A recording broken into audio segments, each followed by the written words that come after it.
আসসালামু আলাইকুম। শখের ড্রোনটা সাগরে পড়ে গেছে।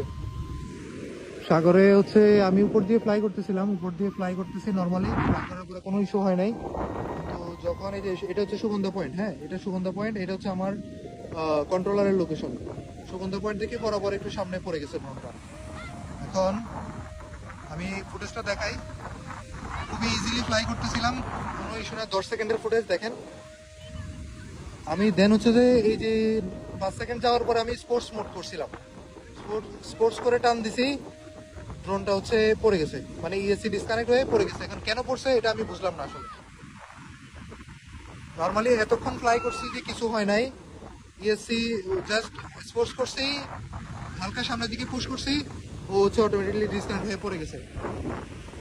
তো আমার ড্রোনটা ছিল DJI R3S, এটা পড়ছে হচ্ছে আপনার সুগন্ধা পয়েন্ট থেকে। আমি একটু এদিকে আসছি, ওইখানে গিয়ে তারপরে পুলিশ বক্সে, তারপর জেটস্কিদের ওদের সবার সাথে কন্ট্যাক্ট করছি, কিছুই হয় নাই, কিছুই করতে পারি নাই। জানি না এটা পাওয়া সম্ভাবনা হবে কিনা। এত এত বিশাল সমুদ্রের মাঝখানে এটা মনে হয় না আর পাওয়া যাবে। আপনারা একটু দোয়া রাখেন যদি আমি আমার ড্রোনটা পেয়ে যাই।